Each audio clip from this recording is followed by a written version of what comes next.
तो साक्षात जगन्नाथ को खाली बोला गया दारू ब्रह्म लकड़ी का है, नीम का लकड़ी का, लेकिन जो अनुभव किए हैं वो जानते हैं कि स्वयं मतलब ब्रह्म ही आके बैठा हुआ है, सारे जगत का कंट्रोल करने वाला है। और अनुभव हो जाएगा तो वहीं एक दर्शन में ही आदमी को समाधि प्राप्त हो जाता है। हाँ, वो तो क्या क्या होगा वो तो वही जाने जो जैसे भगत हैं। और जगन्नाथ फिर वहाँ से चलते हुए आओ, चाहे ऑटो ले लो, चाहे टोटो भी मिलता है, टोटो ले लो, चाहे रिक्शा ले लो, जो भी 10, 20, 50 रुपया लगेगा। थक गए हो गए तो रिक्शा ले लो, आ जाओ, तुमको ला के रख देंगे। तुमको पहला कौन सा द्वार है हमारा? पहला द्वार सिंह द्वार। तो सिंह द्वार में खड़े हो जाना है। वहाँ पर एक अरुण स्तंभ रहेगा, काला वाला लंबा वाला, वहाँ दिया हुआ होंगे। ऐसे तो आजकल बहुत लंबा लाइन है घूम घूम के। आगे तो जब भी हम लोग घुसते थे बाहर निकल जाते थे, अभी लाइन सिस्टम कर दिया है।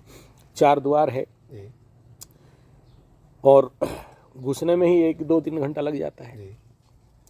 इधर आओगे तो पैसा खोर पंडित लोग बैठे हैं, ऐसा ऐसा दिखा दोगे 100 रुपया का गांधी छाप या 500, जैसे जैसे जैसे भीड़ के अनुसार रेट चलता है। नहीं तो कुछ नहीं, ऐसे ही फ्री रहता है। अगर भीड़ नहीं है तो ऐसे ही फ्री हो जाता है। तो कैपेसिटी है तो ठीक है, नहीं कैपेसिटी है तो लाइन में आओ धीरे धीरे। और नहीं तो मंदिर में जाके ना मेन गेट में खड़ा होना, देखना वहाँ कौन है, गजानंद सरस्वती, महापंडित महाराज। तो वो लोग बोलते रहते हैं 100 रुपया दे दो घुसा देंगे, 500 दे दो घुसा देंगे, ज़्यादा भीड़ है तो 1000 रुपया दे दो घुसा देंगे, घुसा देंगे। तो पहले वहाँ अरुण स्तंभ है। अरुण स्तंभ वो एक्चुअली जगन्नाथ मंदिर का है नहीं, वो आया है कोणार्क से, तो उसका परिक्रमा कर लेना। वहाँ से वहाँ खड़ा हो गया ना गेट के बाहर, तो वहाँ एक तो छोटा सा जगन्नाथ दिखाई देगा। वो आउटसोर्स लोगों के लिए वो जगन्नाथ रखा गया है।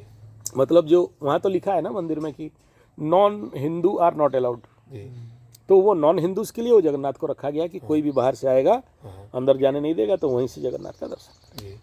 उसके बाद बाएं तरफ घूम जाओगे हाथ पैर धोने के लिए। मंदिर गेट का, मेन गेट का एंट्रेंस का बात कर रहा हूँ। थोड़ा सा बाएं में चले जाओगे, हाथ पैर बढ़िया से धो लेना है। एंट्री मारोगे मंदिर में, एंट्री जब मारोगे देखना कि तुम्हारा कौन सा नाक चल रहा है, इस बात का ख्याल करना। जो नाक चलता रहेगा उसी पैर को आगे बढ़ाओगे। मंदिर में 22 पाउच है। कितना है? 22 पाउच। वो सबसे इंपॉर्टेंट है 22 पाउच। पाउच माने समझते हो? मतलब कदम, सीढ़ी, लेडर, क्या बोलते हैं उसको? सीढ़ी को, लेडर को इंग्लिश में स्टेप्स। हाँ, ऊंचा ऊंचा करके, उतना ऊंचा पेड़ का ऊंचा रहेगा। ठीक है। उसी 22 पावच का सीढ़ी के अंदर एक सिक्रेसी है। क्या सिक्रेसी है पंडित? स्टोन हाँ, हाँ, क्या शिला? जमशिला। हाँ, शनि का बड़ा भाई का एक तो स्टोन है वहाँ। क्या करते हैं उसको जाने का टाइम? गला बेले पाद रखे जो, आसला बेले को पाद पके बंदा। समझ में आया? जब जाते हो तो उस यम शिला के ऊपर पैर लगा के ही जाना, लेकिन आने का टाइम में उसको नहीं लगाना, साइड होके आ जाना। ये है उसका मेन सीक्रेट। शनि का बड़ा भाई कौन? यमराज। यम का मंत्र बोलो। देखो पंडित भूल गया यम का मंत्र। चलो अभी ठीक है, अभी नहीं बोलना। क्या कारण है इसमें बताओ? गला बेल को जो सब माने जहाँ भी किसी सब दोष आदि थी ताको से खंडन करदेवे। माने आसला बेले यदि पाद पकईदेव तो दर्शन कर सब पुण्य को हरण कर। शनि बाबा जगन्नाथ को बोला, प्रभु तेरा दर्शन मात्र तो सारा सबको ही पुण्यवान हो गया, फिर मेरा क्या काम रह गया? फिर तो मैं किसी को और दंड दे नहीं पाऊंगा, किसी का कर्म फल दे नहीं पाऊंगा।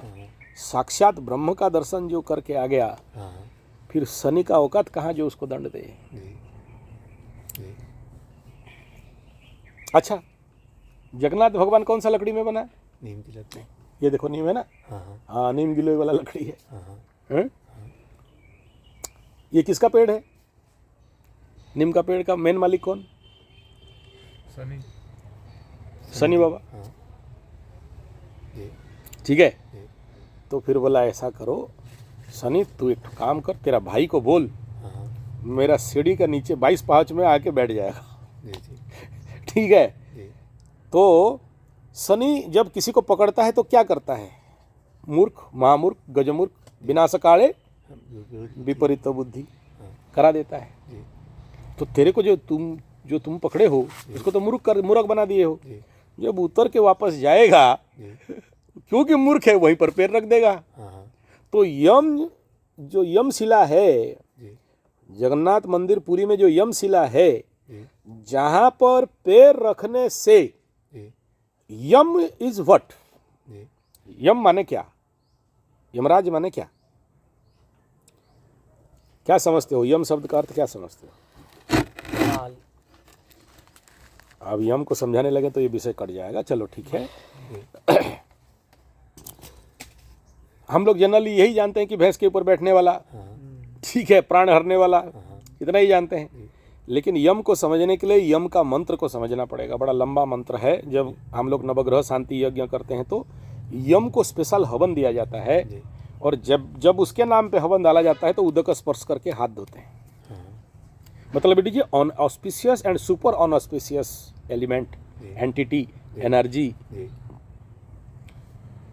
जिसका काम क्या है? तुम्हारा काटना, जी डिवाइड करना, शरीर से प्राण को ले जाना। जी तो यम के पास जो आदमी पैर रख दिया, जी यम शिला में जो आदमी पैर रखा, जी वो तो सब हर के ले जाएगा ना। जी जी तो जो आप समंदर में नहाए हो, अठोनला में गए हो, और क्या चंडी रामचंडी। नहीं, जो गेट में बाटा मंगला को देख के दर्शन करके आए हो, जी तो वो सारा तुम्हारा सब हीलिंग सिस्टम है। Jagannath darshan is nothing but a completely healing system. जी कौन सा हीलिंग? Energy healing. जी कंप्लीट तुम्हारे शरीर से all kind of evil, negative, ग्रह जनित समस्याएं, भूत प्रेत, पिशाच, डायन, चिरगन सब निकाल देगा। जी तो यम सब ले लिया, जी तुमको शुद्ध पुत करके जगन्नाथ को अंदर घुसाएगा। जी नीचे 9, ऊपर में 9 ग्रह हैं। जी। तो जब मंत्री एंट्रेंस करोगे तो नवग्रहों को प्रणाम कर लेना कि प्रभु सर्वा नवग्रहाय कदस्ता फलदा भवंतु, जी मैं आपका दर्शन के लिए आ रहा हूँ। जी जी तो नवग्रहों के नीचे से जब क्रॉस करोगे, जी। यमशिला को क्रॉस करोगे, 22 पाउच में हमेशा याद रखना जो नाक चल रहा है उसी स्टेप को आगे बढ़ाते रहना है। जी